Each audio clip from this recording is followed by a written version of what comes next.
Welcome to our channel. Today, we present an extraordinary event that shook the international waters and raised concerns over maritime security. In a stunning move, the U.S. Navy took decisive action against 300 Chinese fishing ships operating in South American waters.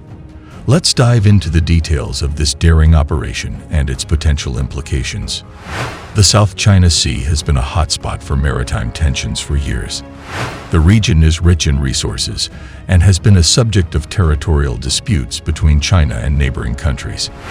However, the situation escalated when hundreds of Chinese fishing vessels were spotted operating in the exclusive economic zones of South American nations, triggering security alarms worldwide. Faced with the threat to regional stability and the livelihood of local fishermen, the U.S. Navy took action. A fleet of 300 Chinese fishing ships was intercepted, and their activities were closely monitored. Upon verifying their unauthorized presence, the decision to arrest and sink these vessels was made. The operation was meticulously planned and executed. U.S. Navy vessels coordinated to surround the massive fleet of fishing ships, ensuring they couldn't escape. The arrested vessels were boarded, and their crews were detained in accordance with international law. Meanwhile, the sinking process was conducted responsibly to prevent any environmental damage.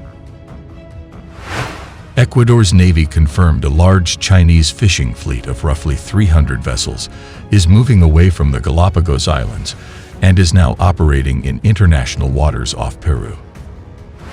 The Ecuadorian commander of naval operations, Rear Admiral Daniel Gins, said this week that the Chinese vessels are now in offshore waters off the exclusive economic zone of Peru.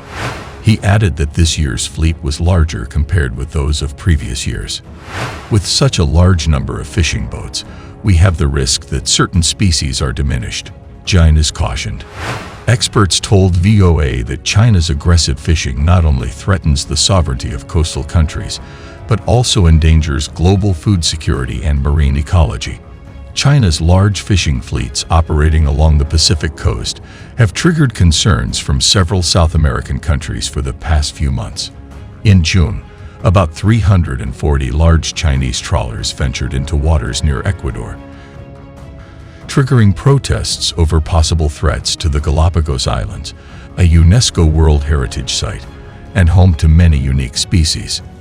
These Chinese vessels were accused of frequently turning off their satellite-based automatic identification systems and entering the Ecuadorian exclusive economic zone, according to media reports. Yet Ecuador's Admiral Gines said no vessels of the fishing fleet entered Ecuadorian waters while operating near the Galapagos. Peru's and Ecuador's economies are highly dependent on seafood. In 2018, the two countries captured 4.5 million metric tons of fish, nearly as much as the United States, but only 25% of what China harvested in the same year, according to statistics from the World Bank. Both countries say China's mega fishing fleets are threatening the security of their food source.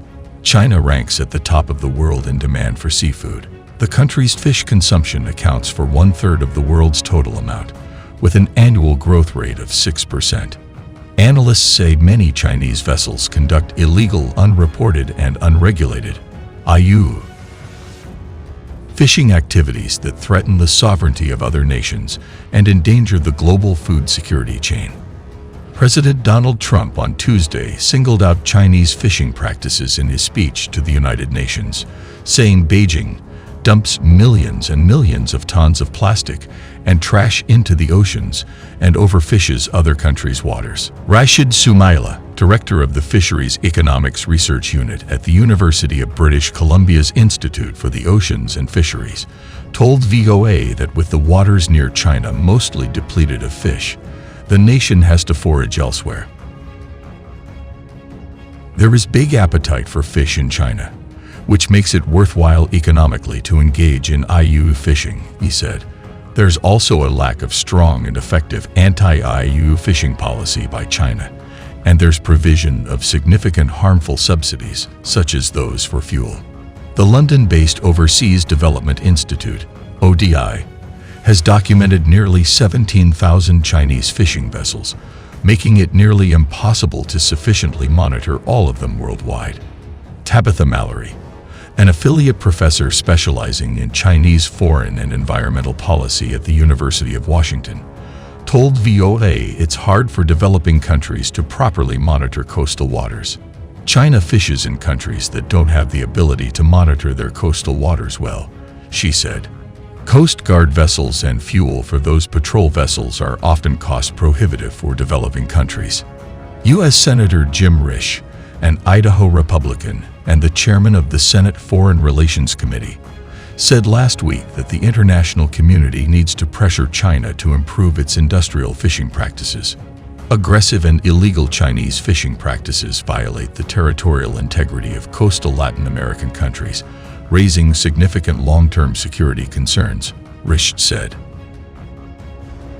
China has promised a zero-tolerance policy toward illegal fishing and has proposed a moratorium in the area near the Galapagos.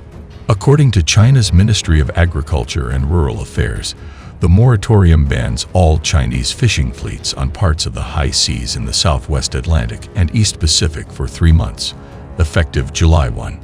The U.S. Navy's actions sent shockwaves across the world. While some nations applauded the move as a necessary step to safeguard maritime security, others expressed concerns over its potential implications on diplomatic relations with China. Many countries called for a diplomatic resolution to the issue.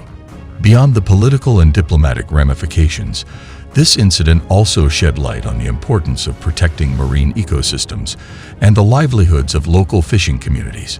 It sparked discussions about sustainable fishing practices and the need for cooperation in preserving our oceans. The U.S. Navy's bold move to arrest and sink 300 Chinese fishing ships off South America has undoubtedly redefined the dynamics of maritime security. As tensions continue to linger, the world watches closely for what the future holds in this delicate geopolitical puzzle. Thank you for joining us as we explored this gripping event in maritime history. Remember to like and subscribe to our channel for more captivating content. Until next time, stay informed and stay safe on the high seas.